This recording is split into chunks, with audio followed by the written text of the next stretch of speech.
this is my Turbo Timber Evolution from E-Flite, and I had this plane for many years, and finally I just had the time to bring this one to my summer house to do float flying, because the plane does include a float set, and of course I just had to make use of the float set. And it's a really fantastic plane in many aspects. I think the build is really nice.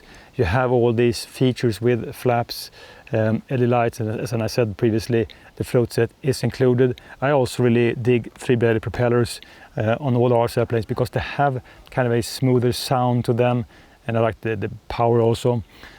This one is thankfully a top feeder.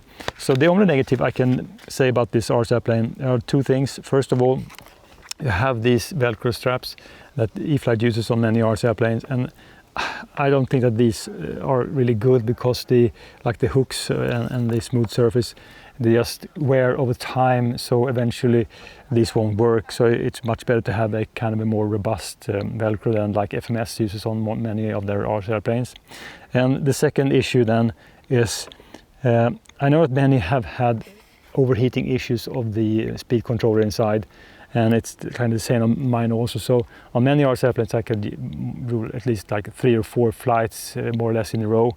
But with this one I just want to do one flight, because the speed controller does easily get overheated. And although E-Flite did say that just move the speed controller forward to have more airflow, I mean, I just tried it, but still I think it just gets a little bit too hot. So that's a little bit odd, because I mean, this is really similar to the Night Timber X, for instance, and the Night Timber X never overheats on the speed controller. So there's something amiss with this design on this RC airplane, which is kind of interesting. But regardless, this is a fantastic flying RC airplane, and even so, I think when you have floats on any RC airplanes, they do look much more beautiful and more real when you fly it. So let's go to the lake then and get this Turbo Timber Evolution flying again.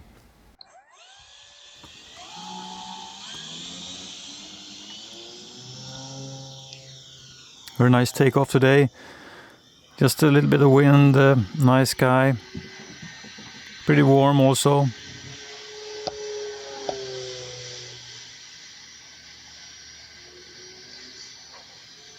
This plane just flies like it's on rails most of the time. Very solid. Very nice to do like scale flying, or just push it if you like to.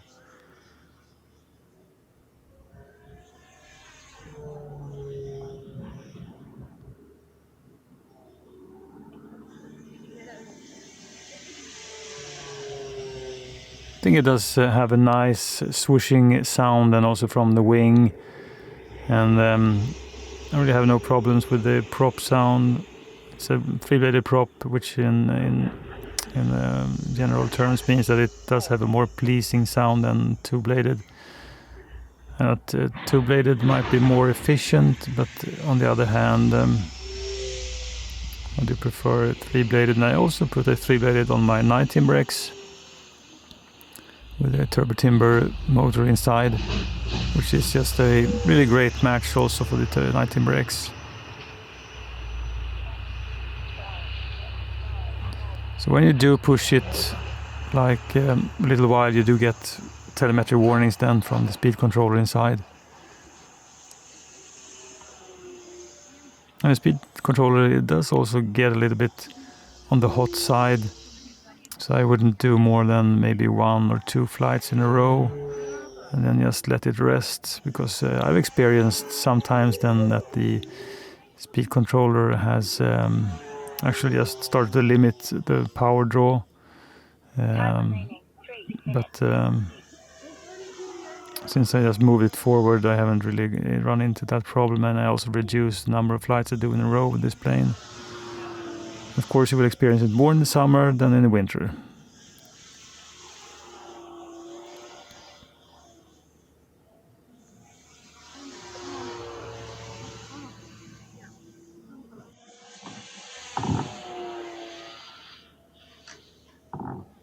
So if you just then want to do some sort of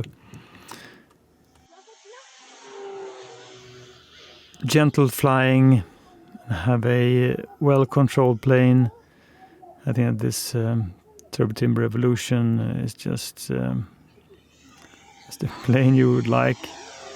I'm having really great time every time I fly this plane.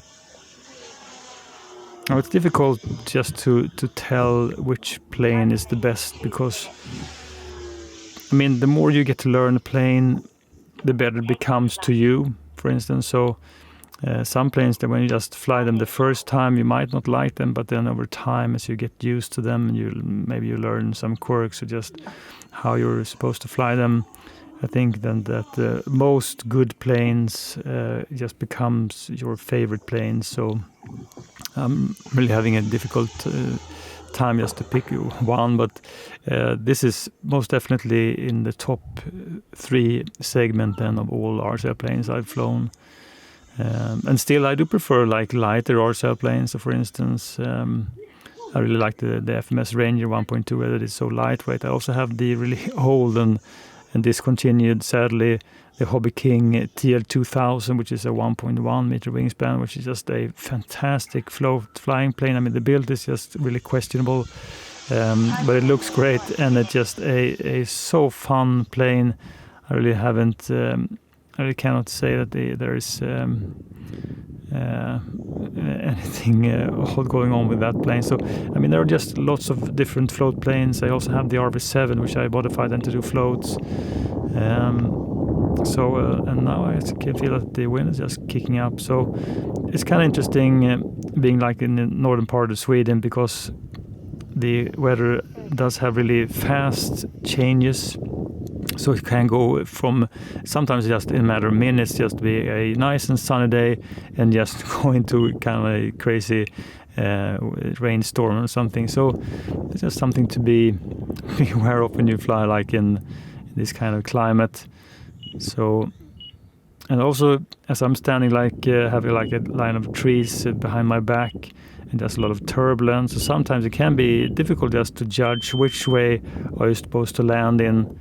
So today it's this way, then it's going away from me, which is not really the best, because I have a lot of taxiing just to get my plane towards me. But when the wind just is in this direction, you really can't do like a downwind landing, because then you have too much speed and the plane will just bounce around. And I also experienced with this plane then that it's a kind of a high stance, kind of a waggy plane, so it does easily just tip over if you have strong wind when you're just taxiing on water. So that's something just to be aware of. But still a really enjoyable plane, and even with wind then I think it just flies really solid.